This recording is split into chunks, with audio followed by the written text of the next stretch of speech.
नमस्कार. माझ्या online family मेंबर्सचे आईचे किचन या चॅनलवरती मनापासून स्वागत आहे. आज आपण टमॅटो राईस बनवत आहे. त्यासाठी मी चांगले टमॅटो 1 नंबर टमॅटो घेतलेले आहेत. हा सगळा खडा मसाला आहे. सगळ्यातले दोन पीस घेतले आहेत. चक्री फूल, दालचिनी, लवंग, मिरे, परत वेलदोडे. आता एका मिक्सरच्या जारमध्ये मी लसूण घालते 4 ते 8 पाकळ्या आणि कांदा मोठा असेल तर 1, छोटे मिडियम साईजचे असेल तर 2. कांदा भरपूर लागतो याला. आता आपण मिक्सरला बारीक करून घ्यायचं आहे आणि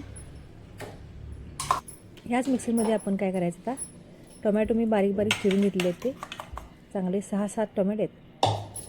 ह्याची पण प्युरी करून घ्यायची. हे कर्नाटकात भाताचं पद्धत जास्त आहे बरं का. हे लेमन राईस, कर्ड राईस, पुलेवगिरी भात, परत तुमचा हा टोमॅटो भात. आता एक छोटावाला कुकर मी ठेवत आहे.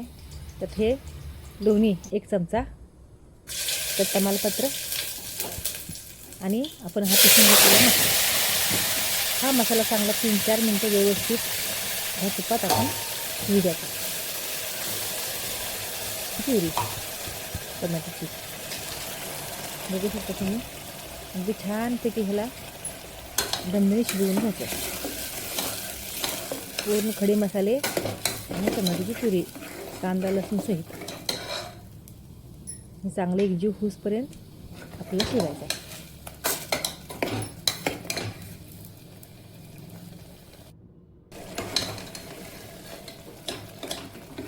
एकसारखा हात चालवत राहा. आता लाल ठेचा टाकणार आहे. ही मिरची जरा तिखट आहे, जरा जपून टाकायला पाहिजे.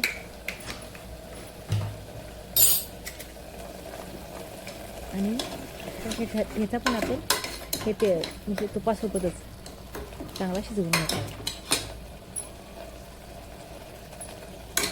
लाल कलरचा हा भात लहान मुलांना फारच आवडतो.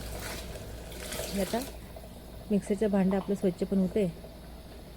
आणि आता पाणी घालूया आपण. भातला मसाला आपला पूर्णपणे शिजलेला आहे. मसाला पूर्ण शिजून त्याला ते तूप आहे की नाही ते सुटायला पाहिजे. मग ते आपला मसाला शिजला म्हणायचा. आता योग्य प्रमाणात पाणी म्हणजे किती, मी फक्त ह्याला तांदूळ अर्धी वाटी घेतलेलं आहे आणि मसालाच आपला भरपूर झालेला आहे. हे मीठ जरा जास्त घातले कारण आपण खडा वापरला आहे म्हणून. बघू शकता तुम्ही. अर्धी वाटी तांदळाचा भात भरपूर सारा होईल कारण टमाटे ह्यात 5-6 गेलेत. 2 कांदे, लसूण 10-12 कुड्या आणि खडा मसाला. जर तुम्हाला तिखट कमी आवडत असेल तर खरडा तुम्ही कमी वापरू शकता. मग मिठाचं प्रमाण पण जरा थोडं कमी ठेवावं लागेल. आता याला खळखळून उकळी आल्यानंतर आपण वरती त्याच्या झाकण झाकूया आणि गॅस बारीक करून ह्याला व्यवस्थित शिजवूया. मध्ये झाकण काढायचं आणि हे सारखं आतलं मिश्रण ढवळत राहायचं जेणेकरून आपला भात खाली लागू नये. अतिशय स्वादिष्ट असा हा भात तयार होते. एक वेळ तुम्ही नक्की करून पहा. बघा आता पाणी आपलं जवळजवळ हे आटत आलेलं आहे.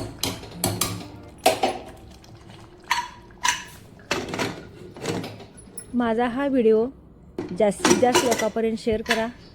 माझ्या चॅनलला सबस्क्राईब करा आणि लाईक करा. बघू शकता भात आपला पूर्ण शिजलेला आहे.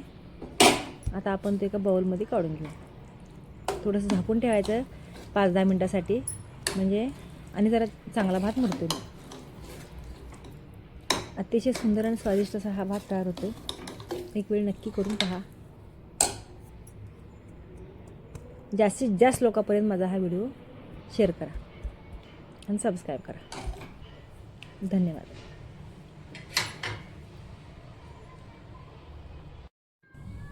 एका प्लेटमध्ये आता आपण हा भात थंड झाल्यानंतर काढायचा आणि तुपासोबत खायचा.